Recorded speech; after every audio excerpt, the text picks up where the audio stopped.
You need to eat it all so you can get better quicker. I know, but like I told you yesterday, your mom's soup tastes a little odd this time around. Oh, she probably put some herbs. Come on, eat it all.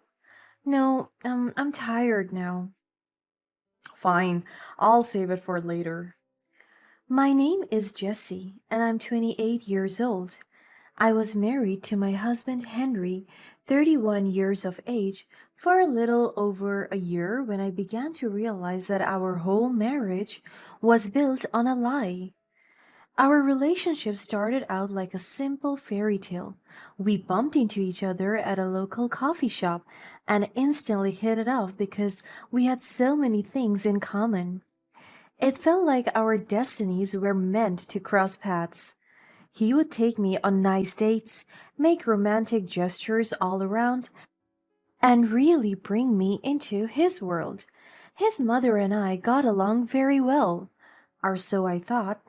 The person I grew closest to from within his family was his sister Destiny. Ironic, right? I saw Henry almost every single day, and I never got sick of him. We never fought and never got on each other's nerves. So when he popped the question, after only 2.5 months of dating, I said yes. We got married that spring, and I thought my life was near perfect.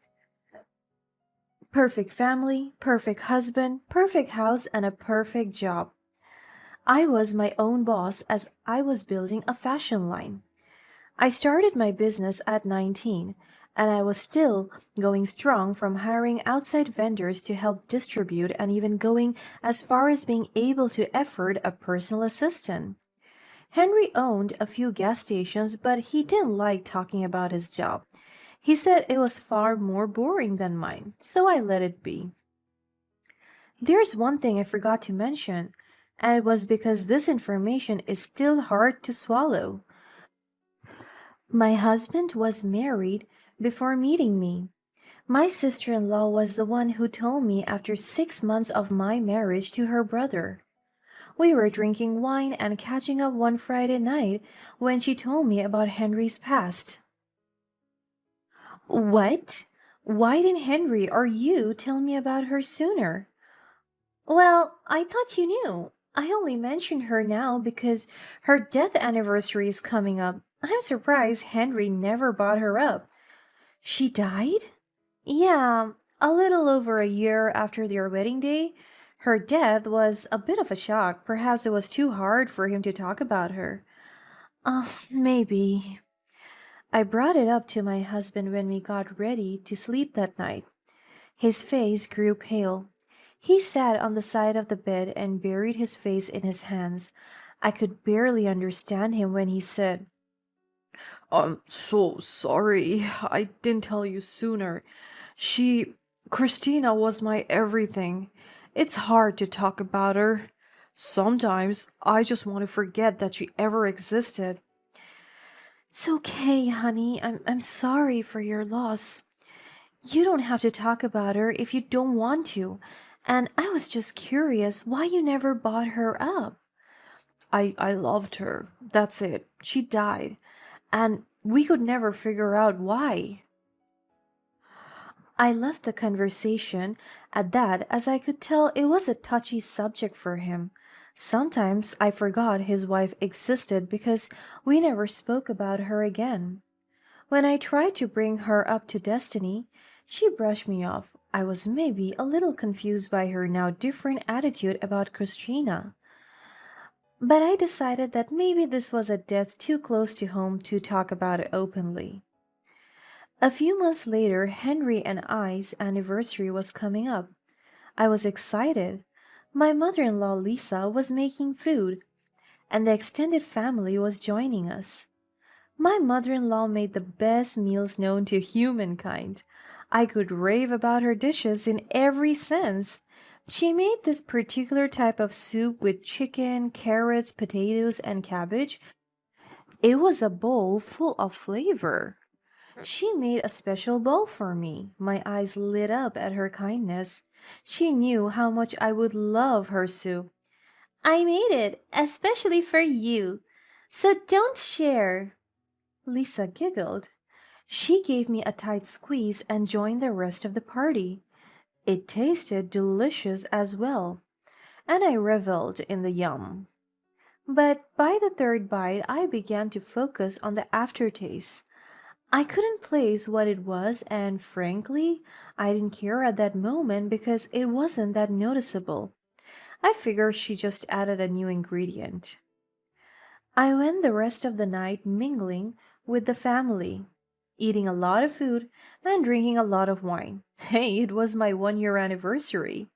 By the end of the night, Henry closed the night with a lovely speech. He raised his cup to propose a toast. To my wife, Jessie, a young, successful, beautiful, and fantastic woman.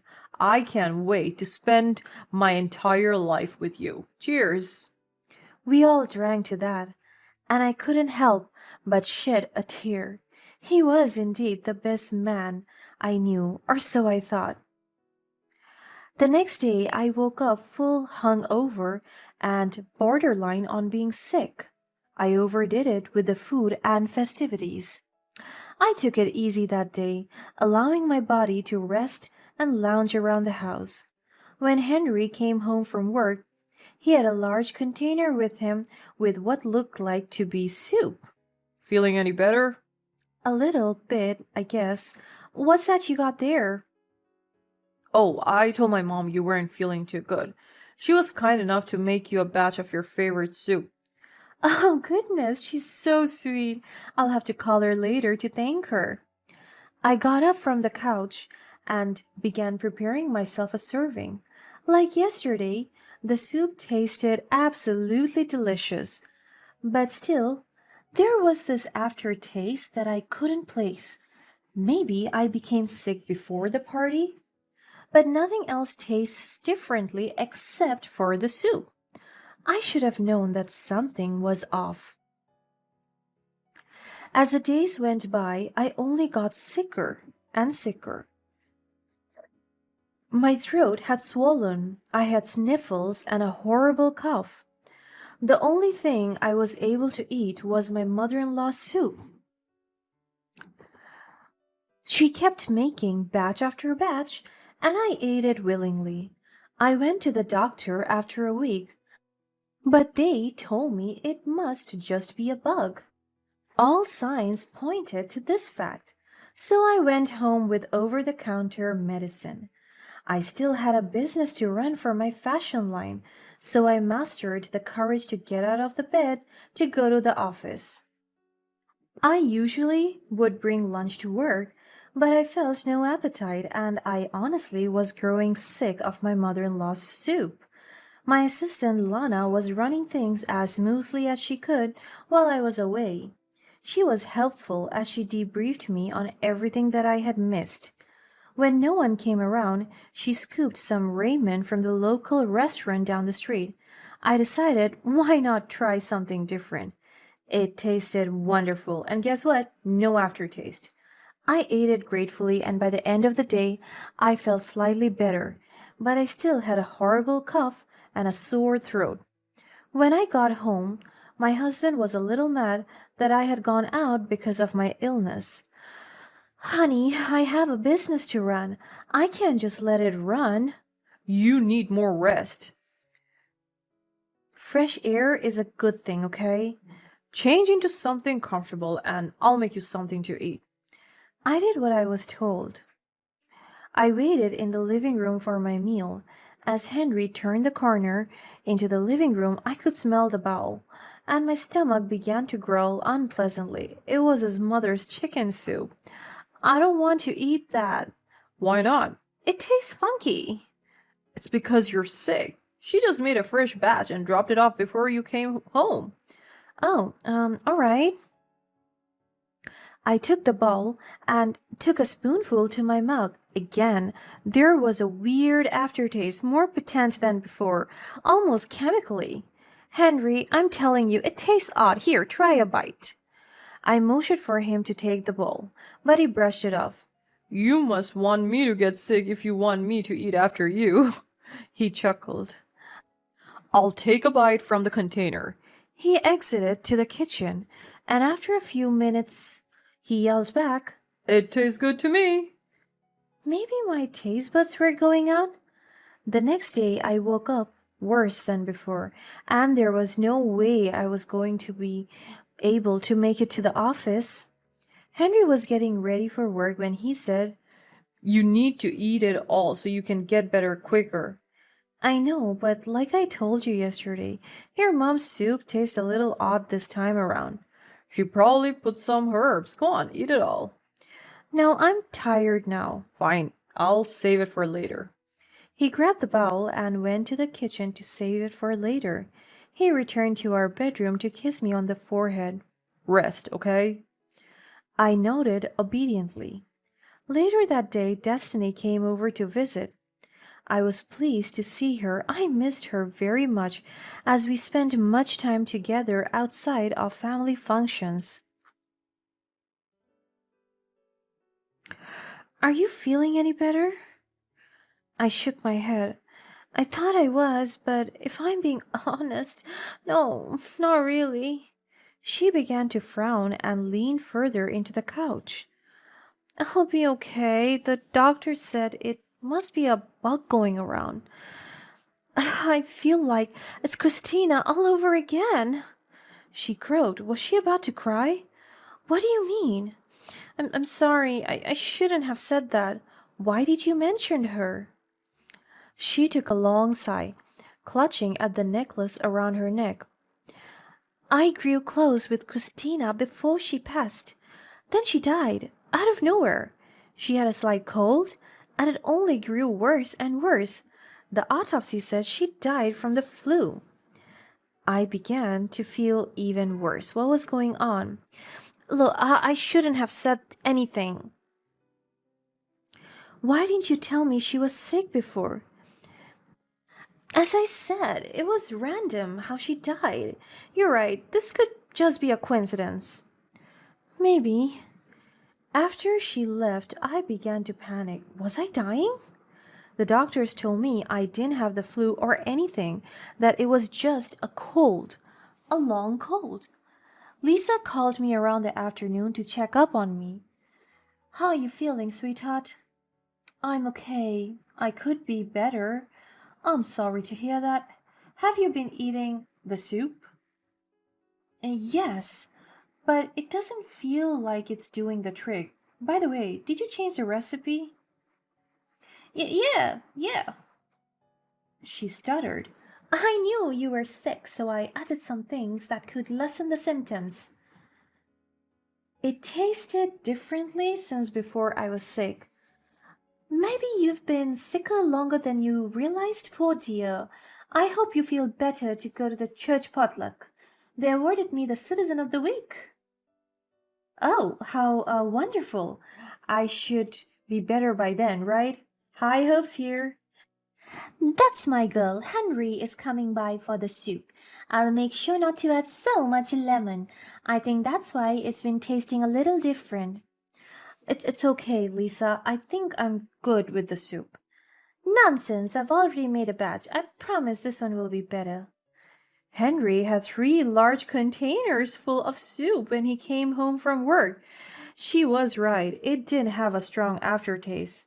It was still there, faintly, as if it was the first time I had eaten it on my anniversary.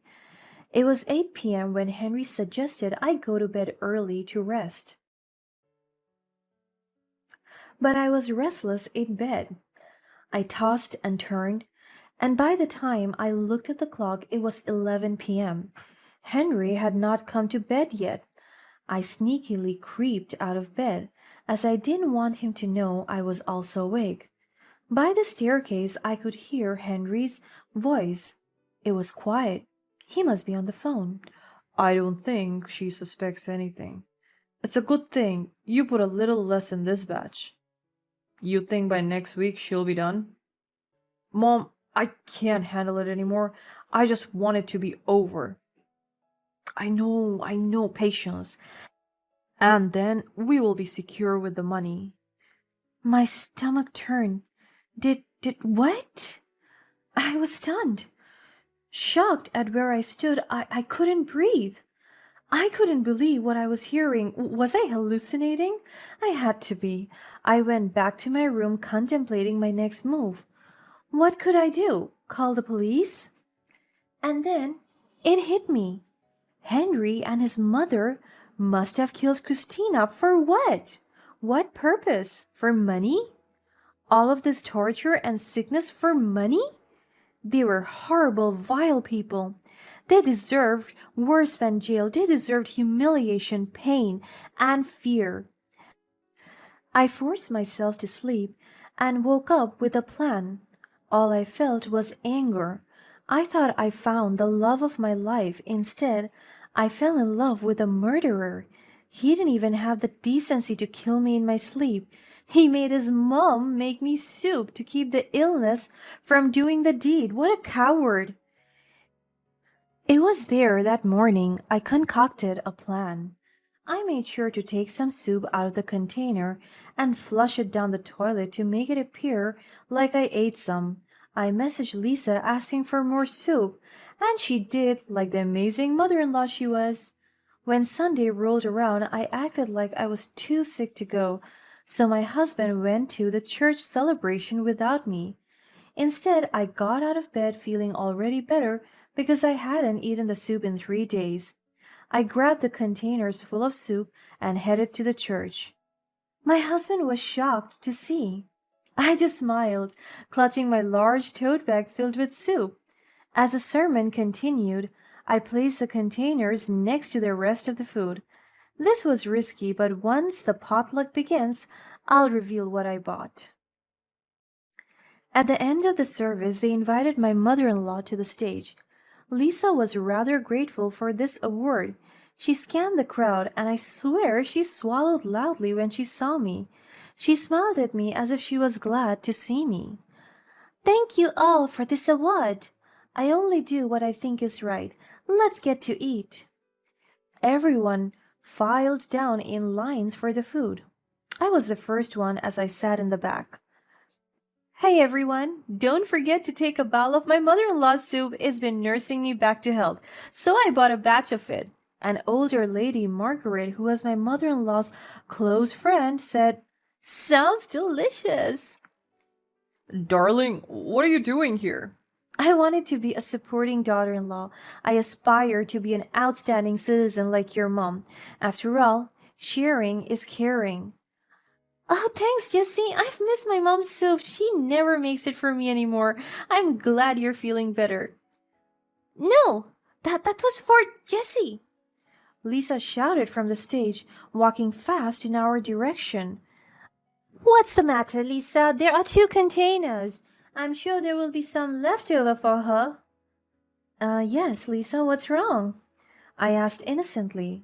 Amidst the commotion, the pastor passed all of us and began serving himself food, including the soup.